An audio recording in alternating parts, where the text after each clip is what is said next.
state of the Department of Finance with responsibility for financial service, credit unions and insurance, Minister Sean Fleming, if you'd like to say a few words.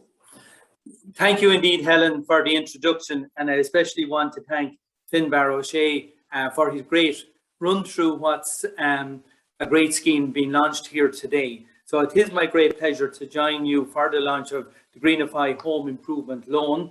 Green loans play a crucial role enabling people to retrofit their homes, increasing sustainability for all of us. The launch today is the culmination of a great amount of work and effort by many people, and I want to commend everybody involved in getting this initiative over the line here now. This launch is also happening in an important time, given discussions underway at the 26th UN Climate Change Conference of the Parties, COP26 in Glasgow, taking place over the next few days. And by the way, I don't know how many people have asked me, what's COP26?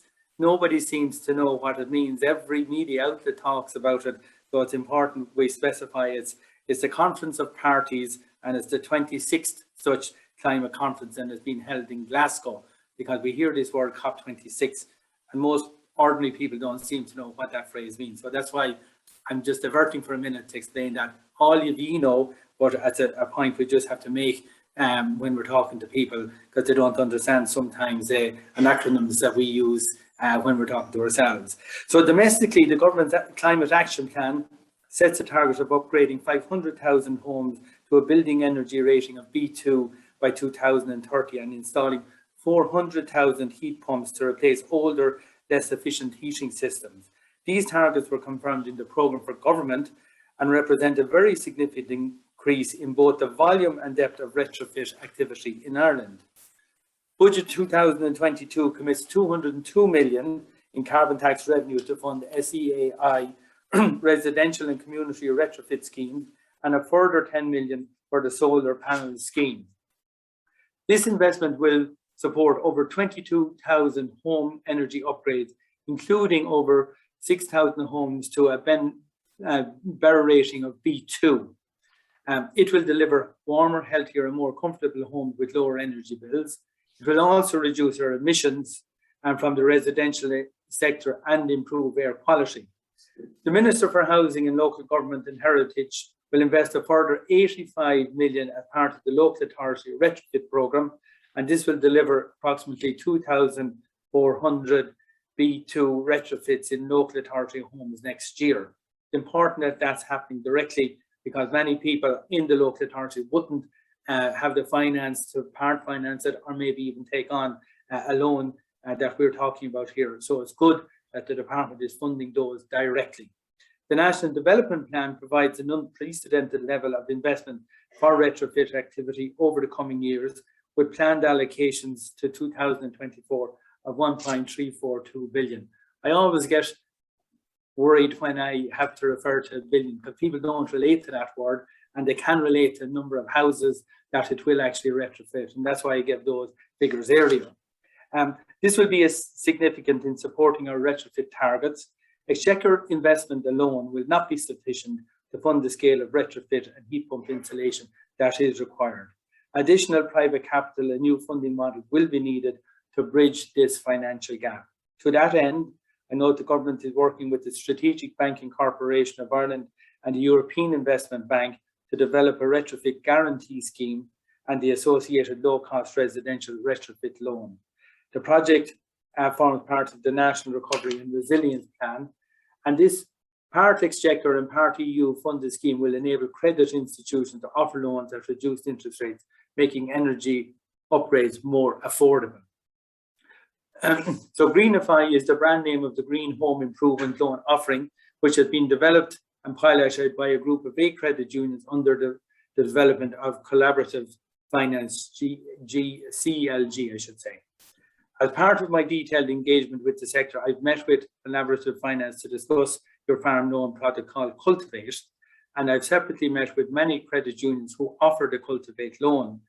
Even last week, I met with St. Canice's Credit Union in Kilkenny as part of their launch for the Cultivate programme. And we were joined there by Chagas and IFA and IFAC as well. And you did mention them and their work. So they were prominent in Kilkenny last week as well at that launch. The credit union sector is not without its challenges, and in the current economic climate, and very encouraging to see effort being made to develop and adapt its products, offerings and services to members. And members do want to see these services. Recent research shows that 49% of consumers are planning to undertake energy efficient home improvements in the next 3 years. So the message is getting across. Half of the people want to do it already. So we're getting there in terms of getting the message across to people. And I think when you cross a critical path, a bit like the vaccination program, slow to start, but when people see everybody else doing it, everybody else will want to follow suit. So 50% is a good base. And if the neighbours are doing it, I should be doing it too. So it's always good to see a house being done in an area. And regularly, what's going to happen, many of the contractors, as we all see it, as soon as they arrive on a street or a village or a rural area and they start doing up a house, before they're finished the job, 4 or 5 neighbours will be in, will you come and have a look at my house? So I'll tell you, the Irish people are great at following up those things. And that actually will happen. It will happen as part of the way Irish people interact with each other. So top of the list who are planning these home improvements are upgrades to heating controls, or the installation of solar panels or water-powered heating systems. They are the 2 most common ones being mentioned. And the research also reveals that the biggest obstacle to making energy-efficient home improvements for consumers is the high costs associated with these improvements. It ain't a cheap option at the moment. So, however, 3 out of 5 consumer surveys say that they've already begun some form of retrofitting, with almost 20% using a credit union or bank loan to finance retrofitting. So you can really come in here, I think, and grow this initiative, I think, over the coming years. Over the summer, I met with Cultivate and other credit union stakeholders to gain a further insight into collaboration and business model development in the sector. So 19 credit unions were approved for the COVID-19 guarantee scheme in 3 collaborative groups. 2 funds were recently launched to lend to approved housing bodies. That has been under discussion for 1.5 years now. Central Bank has approved that at long last. And what I will say is those schemes are open to every credit union in Ireland to invest in the company that's going to do the investment. It's not just those companies who were part of the application. They've got authority to set up this new fund, and it's open to every credit union in Ireland to participate in that particular funding scheme. A further group of credit unions have launched a venture to distribute insurance, and such collaborative efforts by Collaborative Finance and others are positive examples of what can be achieved. And I will say that generally, I'm talking about the credit union, the way in the future is to collaborate. There's over 200 credit unions in Ireland, and most of them can't do it all on their own, and many of them need to come together. That's why Cultivate and this initiative are really so important, because it won't happen if it's left to individual credit unions. They don't have the wherewithal, and what's really important is collaborative efforts to bring a level of scale funding and expertise and learning, and it can be done best on that basis.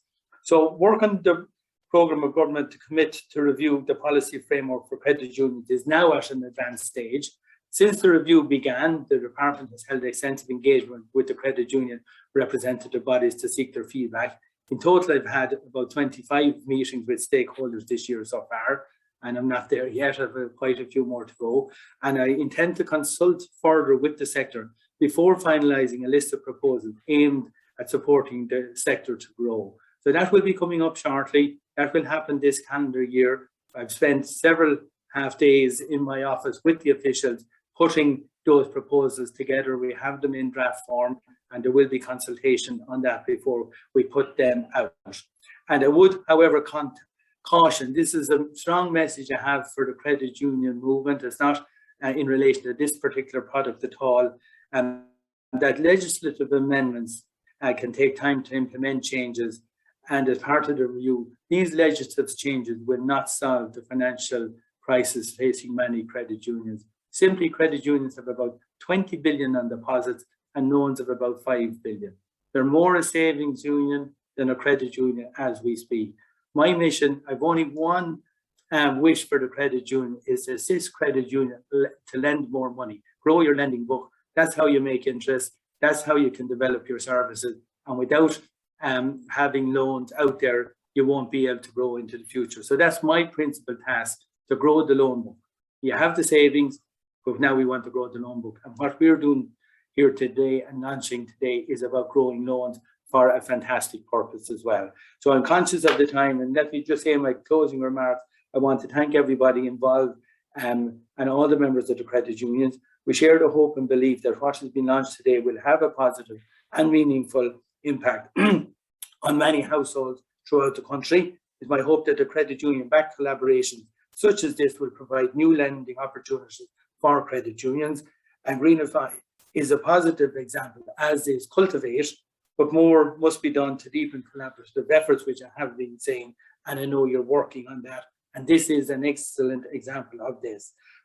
So thank you to the organizer for giving me the opportunity to speak and launch, and congratulations to all again. And I say successful lending and all the success with this program. And I look forward to watching progress in this area in the months and the years ahead. Thank you very much indeed.